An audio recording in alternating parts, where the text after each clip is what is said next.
Hello, everyone. Welcome to the Request Submission Walkthrough video series for the Texas Energy Fund's outside of ERCOT Grant Program. In this video, we'll walk through the end-to-end process to submit an amendment or waiver consideration request in the Texas Energy Fund portal, also referred to as the TxEF Portal. We will 1. Detail how to navigate the TxEF Portal and request the amendment or waiver consideration request form. And 2, submit an amendment or waiver consideration request. Let's get started. Now we will shift over to the portal. And as you'll see as I'm pulling it up, I have already logged in. If I hadn't already logged in, there would be a login button up here in the top right corner where I can enter my email and password information and hit login. After doing that, I will navigate and click on the My Dashboard and then scroll down to Awards and click on the award within the award table. Next, I'll scroll down to New Request and I'll click on Amendment or Waiver Consideration Request. I will create this. You'll note that I have created a few different requests. I will click on the most recent one that I just created. Once inside the request form, there are a few more details that are important to note. First, there are red asterisks that indicate required questions or fields and files that need to be uploaded. The form cannot be submitted if these fields are blank. Next to the progress bar in the top left corner, there's an information icon that offers additional user guidance. You can hover over that icon for more information. As you complete the sections of the request, these circles here will fill with blue as you make progress to show how much you have completed and how much you have left. Once you have completed a section of the form, a green checkbox will replace the blue progress circle to indicate that the section is finished. Now that you understand the form itself, we will toggle back to the introduction section. The introduction page details the sections of the request as well as provides some resources in case you need guidance while completing the form. Once you have completed, click on Next Page to move to the Amendment or Waiver Consideration Request Details section. In the Amendment or Waiver Consideration Request Details section, click on Select one request type and pick list and choose Waiver, Amendment, or Other. Please do not click on Other unless you have specifically been instructed to by your grant manager. For guidance on which request type may be applicable, speak to your grant manager before filling out the form.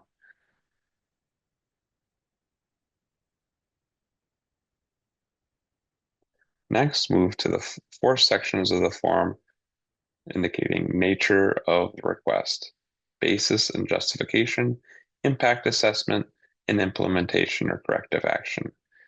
In the nature of request section, you'll provide a clear and specific description of your request. Select all applicable requested actions from the pick list. Click on the calendar icon to identify the date of the issue or need was first identified, and select if the request was submitted before the applicable deadline, milestone, or compliance issue occurred. Once completed, scroll down and click on Save as Draft. Populate here. Test. We'll put in tomorrow date, and we will put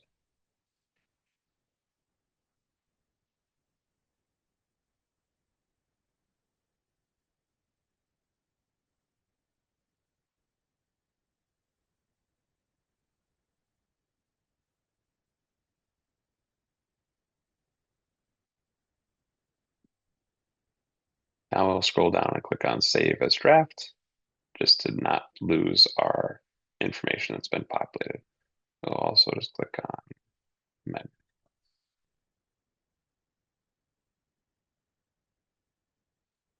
In the Impact Assessment screen, you'll select and describe the effect of the request for all applicable impacts. Potential impacts include scope, schedule, including number of days added or reduced if applicable, budget, including dollar amount increase or decrease if applicable, activity, milestone, or metric, and compliance and risk impact. Once completed, scroll down and click on Save as Draft. You can see that none of these sections are required. However, if you're planning to submit, please do so. Please populate. And we'll hit Save as Draft.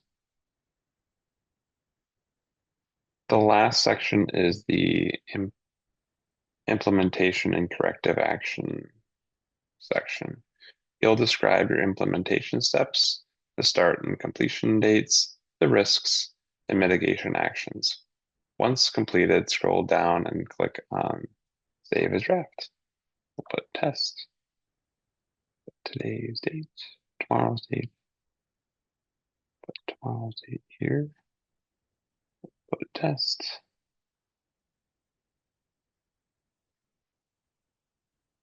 We'll hit Save as Draft.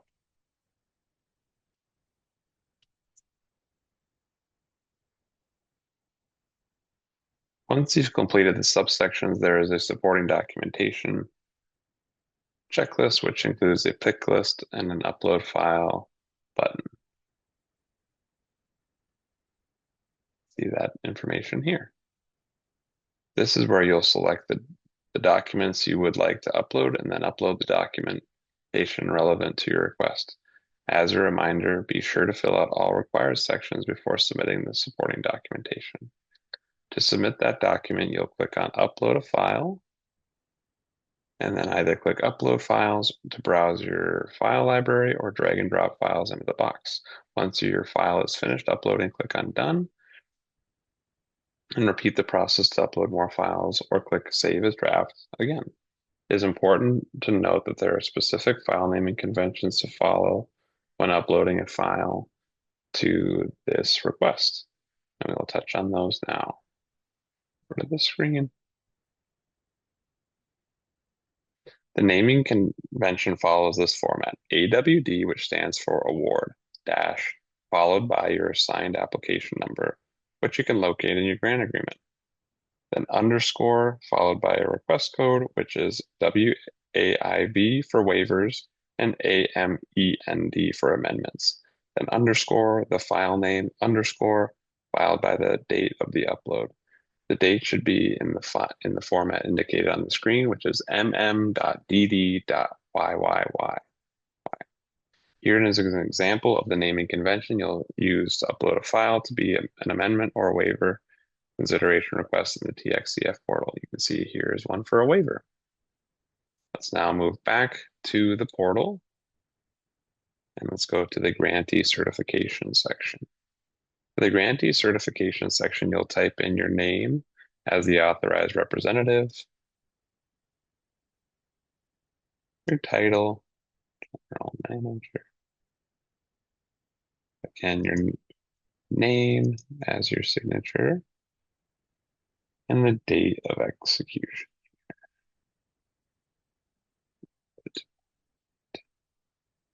And it'll save as draft. If you'd like, you can go back to any of the previous screens to flip through in previous sections to review for completeness and accuracy.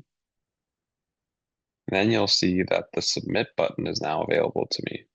When you're ready, click submit to finalize the request. Once you click submit, you will no longer be able to edit the request. Therefore, you will not be able to change anything. But if you have any questions, please email OEGP at txenergyfund.texas.gov to reach out to the TxEF administrator for guidance or contact your grant manager. Once you successfully submit the amendment or waiver consideration request, a submission confirmation email message will appear, as well as an email confirming your submission. That completes the end-to-end process for submitting an amendment or waiver consideration request via the TxEF portal. You may receive follow-up requests for additional substantiation from the TxEF administrator in the form of an RFI. The amendment or a waiver consideration request user guide also contains additional information on the process for submitting the request via the TxEF portal. Thanks for watching.